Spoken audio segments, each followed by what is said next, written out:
കേരളത്തെ സാമ്പത്തികമായി ഞെരിച്ച് തകർക്കാൻ കേന്ദ്ര സർക്കാർ നീക്കം നടത്തുന്നതിനിടയിൽ അതിനോട് ധീരമായി പോരാടിക്കൊണ്ടാണ് ഞാൻ ഈ പറഞ്ഞ വികസന പ്രവർത്തനങ്ങളെല്ലാം കേരളത്തിൽ യാഥാർത്ഥ്യമാക്കുന്നത്. അത് രാഷ്ട്രീയത്തിന് അതീതമായി തന്നെ കേരളത്തിൽ വലിയ അംഗീകാരമുള്ളതായി മാറുമ്പോൾ വീണ്ടും ഇടതുപക്ഷ ജനാധിപത്യ മുന്നണി തന്നെ അധികാരത്തിലേക്ക് തെരഞ്ഞെടുക്കപ്പെടും എന്ന തിരിച്ചറിവ് നമ്മുടെ എതിരാളികളുടെ സമനില തെറ്റിച്ചിട്ടുണ്ട്. ഇപ്പോ ഇടതുപക്ഷത്തിനെതിരെ എല്ലാ ഛിദ്രശക്തികളും കൈകോർക്കുന്ന ഒരു കാലമാണ്. കോൺഗ്രസും സംഘപരിവാരവും ജമാഅത്തെ ഇസ്ലാമി SDPIയും ഒരു വിഭാഗം മാധ്യമങ്ങളും എല്ലാം ചേർന്ന് ഇടതുപക്ഷത്തെ അട്ടിമറിക്കാൻ എന്താണ് മാർഗം എന്ന് നോക്കുക. ഇപ്പൊ തിരുവനന്തപുരത്ത് ഒരു സമരം നടക്കുന്നു. ആശാവർക്കർമാരുടെ പേരിൽ നടക്കുന്ന ഒരു സമരമാണ്. ആശാവർക്കർമാർ ആരാണ്? ചില ആളുകൾ പ്രചരിപ്പിക്കുന്ന കണ്ടാൽ തോന്നുക ഈ ഗവൺമെന്റും പാർട്ടിയും ആശാവർക്കർമാരെ എന്തോ ഒരു ഇത്തിരി അവരോട് അതൃപ്തിയുണ്ട് എന്നാണ്. ശരിയാണോ? ആശാവർക്കർമാർ നമ്മുടെ സമൂഹത്തിന്റെ കരുത്താണ്, ഒരു സംശയവുമില്ല. അവർ മഹാഭൂരിപക്ഷവും സാധാരണ കുടുംബങ്ങളിൽ നിന്ന് വരുന്നവരായിരിക്കും. നിങ്ങൾ നോക്കൂ, ആശാവർക്കർമാർ അവർ ചെയ്യുന്നത് മഹത്തായ സേവനമാണ്. ആശാവർക്കർമാരെ എപ്പോഴും ചേർത്ത് നിർത്തുന്ന, അവരോട് ഐക്യദാർഢ്യം പ്രകടിപ്പിക്കുന്ന നിലപാടാണ് നമ്മുടേത്, ഒരു സംശയവും വേണ്ട. ആശാവർക്കർമാരിൽ മഹാഭൂരിപക്ഷവും നമ്മളോടൊപ്പം അണിനിരക്കുന്നവരാണ്. അതിന്റെ കാരണം അവർ സാധാരണക്കാരും പാവപ്പെട്ടവരുമാണ്. അവർക്കറിയാം അവർക്ക് വേണ്ടി നിലകൊള്ളുന്നത് നമ്മളാണ് എന്ന യാഥാർത്ഥ്യവും. ആശ എന്ന് പറയുന്നത് ഒരു കേന്ദ്ര സ്കീമാണ്. അതിന്റെ മറ്റു വിശദാംശങ്ങളിലേക്ക് ഇപ്പോൾ ഞാൻ പോകുന്നില്ല. എല്ലാവർക്കും അറിയാം, കേന്ദ്ര ഗവൺമെന്റ് വർഷങ്ങൾക്ക് മുൻപ് പ്രഖ്യാപിച്ച ഒരു സ്കീമാണ്. ആ സ്കീം പ്രകാരം ആശാവർക്കർമാർ ആരാണ്? സന്നദ്ധ പ്രവർത്തകരാണ്. അതാണ് അവർക്ക് കൊടുത്തിരിക്കുന്ന വിശേഷണം. വോളണ്ടിയേഴ്സ് എന്നാണ്, വർക്കേഴ്സ് എന്നല്ല.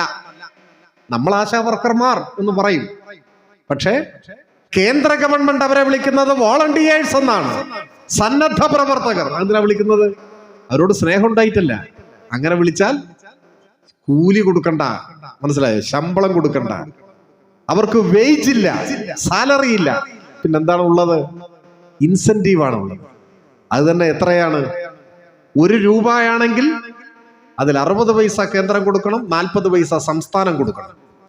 അപ്പൊ ഇൻസെന്റീവ് ഒരു 100 രൂപ കൂട്ടി എന്ന് പറഞ്ഞാൽ അതിന്റെ അർത്ഥം 40 രൂപ സ്റ്റേറ്റ് കൊടുക്കണം.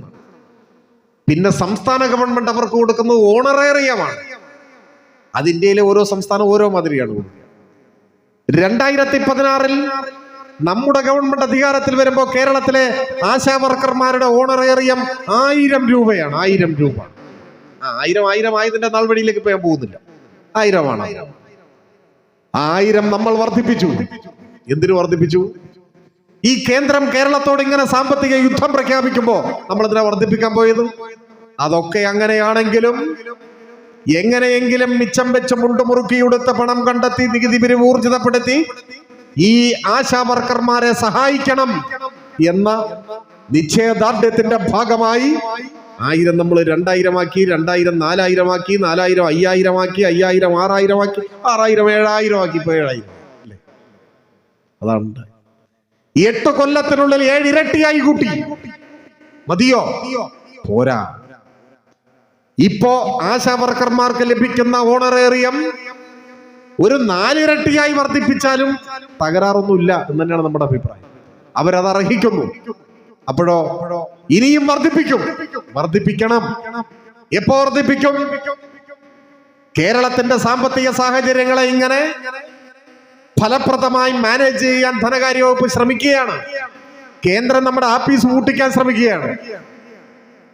മുണ്ടക്കയിൽ മഹാദുരന്തം ഉണ്ടായിട്ട് നയാ പൈസ തന്നിട്ടില്ല. കേരള ഹൈക്കോടതി ഇന്നലെയും ശക്തമായ വാക്കുകൾ പറഞ്ഞു കഴിഞ്ഞിരിക്കുന്നു. പൊതുമേഖലാ ബാങ്കുകൾക്കെതിരെ അഥവാ ആ ബാങ്കുകളുടെ കൂടി സാരഥ്യം വഹിക്കുന്നുവെന്ന് പറയാവുന്ന കേന്ദ്രത്തിനെതിരെ നമ്മളെ ദ്രോഹിക്കുകയാണ്, തകർക്കാൻ നോക്കുക. അതിനിടയിലാണ് ഈ 7 തവണയും വർദ്ധിപ്പിച്ചു. 7000 ആക്കി. ഇനിയും കൂട്ടും, കഴിയുന്നത്ര കൂട്ടും. പക്ഷേ അതിനിടയിൽ അഖില ലോക അലവലാദികളായ ഒരു കൂട്ടം ആളുകൾ, അതൊരു SUCI എന്നാണ് അറിയപ്പെടുന്നത്. നഗ്നനേത്രങ്ങൾ കൊണ്ടൊന്നും കാണാൻ പറ്റില്ല. ഭൂതക്കണ്ണാടി വെച്ചാൽ എവിടെയെങ്കിലും ഒന്നോ രണ്ടോ പേരൊക്കെ കാണാൻ പറ്റും. ഞാൻ അവരുടെ വലിപ്പക്കുറവിനെ അല്ല വിമർശിക്കുന്നത്, മറിച്ച് അവർ സ്വീകരിക്കുന്ന നിലപാട് എപ്പോഴും വർഗീയ വലതുപക്ഷത്തെ പിന്തുണയ്ക്കുന്നതാണ്.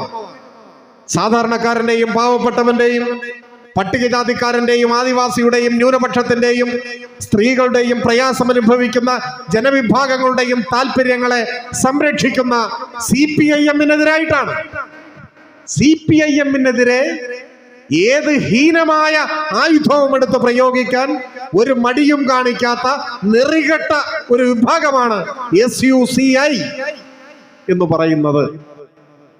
ആ കൂട്ടർ ആശാവർക്കർമാരുടെ പേരിൽ ഒരു സമരം നടത്തുകയാണ്. ഓണറേറിയം വർദ്ധിപ്പിക്കണം എന്നാണ് പറയുന്നത്. കേന്ദ്ര സർക്കാർ ആശാവർക്കർമാരെ തൊഴിലാളികളായി അംഗീകരിക്കണം എന്ന് പറയുന്നില്ല. തൊഴിലാളികളായി അംഗീകരിച്ചാലോ സേവന വേതന വ്യവസ്ഥകൾ പ്രഖ്യാപിക്കണം, കൂലി കൊടുക്കണം, ന്യായമായ കൂലി, അത് പറയുന്നില്ല. ഇൻസെന്റീവ് വർദ്ധിപ്പിക്കണം, ഇല്ല, അതും പറയുന്നില്ല. ഇൻസെന്റീവ് കൂട്ടണ്ട, ഇവരെ തൊഴിലാളികളായി അംഗീകരിക്കണ്ട, ഇവരെ മനുഷ്യരായി തന്നെ പരിഗണിക്കണ്ട. പിന്നെയോ പിണറായി ഓണറേറിയം കൂട്ടണം, കൂട്ടും. 7 തവണ കൂട്ടിയവർക്ക് 8ാം തവണ കൂട്ടാൻ SUCI-യുടെ ശുപാർശ വേണ്ട. അതിനുള്ള ആർജവം കേരളത്തിലെ ഗവൺമെന്റിനുണ്ട്. അത് സമയത്ത് കൂട്ടിക്കൊടുക്കും.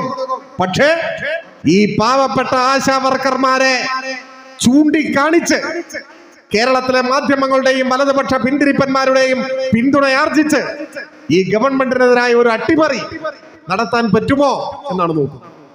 പക്ഷെ ആ കെണിയിൽ ആശാവർക്കർമാർ പെട്ടിട്ടില്ല. 99.4% ആശാവർക്കർമാരും ആ സമരത്തിലേക്ക് തിരിഞ്ഞു നോക്കിയിട്ടില്ല. കുറച്ച് അരാജകവാദികളൊക്കെ കൊണ്ടുവരാൻ ശ്രമിക്കുന്നുണ്ട്. പക്ഷെ 99.4% ആശാവർക്കർമാരും ആ സമരത്തിലേക്ക് തിരിഞ്ഞു നോക്കിയിട്ടില്ല. അതുകൊണ്ട് തന്നെ കേരളത്തിലെ ജീവിത പ്രയാസങ്ങളെ നേരിട്ടുകൊണ്ടും വിലമതിക്കാനാവാത്ത സേവനം നടത്തുന്ന ആശാവർക്കർമാരായ സഹോദരിമാരെ CPIM ഹൃദയപൂർവ്വം അഭിവാദ്യം ചെയ്യുന്നു. കാരണം നിങ്ങളെ വഴിതെറ്റിക്കാൻ ഈ പ്രചണ്ഡമായ പ്രചരണ കോലാഹലങ്ങളൊക്കെ നടത്തിയിട്ടും സാധിച്ചിട്ടില്ല. അതുകൊണ്ട് തന്നെ കേരളത്തിലെ ആശാവർക്കർമാരെ അവരർഹിക്കും വിധം അവർക്ക് ഓണറേറിയം വർദ്ധിപ്പിച്ചും മറ്റാനുകൂല്യങ്ങൾ നൽകിയും അവരെ ഈ ഗവൺമെന്റ് ചേർത്ത് നിർത്തുക തന്നെ ചെയ്യും എന്ന കാര്യത്തിലും ഒരു സംശയവും വേണ്ട. ഞാനിതിവിടെ സൂചിപ്പിക്കാൻ കാരണം, അടുത്ത തെരഞ്ഞെടുപ്പ് വരെ, ഇനി ഒരു കൊല്ലം തികച്ചില്ല തെരഞ്ഞെടുപ്പ് വരെ, ഇത്തരത്തിലുള്ള പലതരത്തിലുള്ള സമരാഭാസങ്ങളും പ്രഹസനങ്ങളും നാടകങ്ങളും നമ്മൾ കാണേണ്ടി വരും. അതിന് കേരളത്തിലെ മാധ്യമങ്ങൾ പിന്തുണ നൽകും.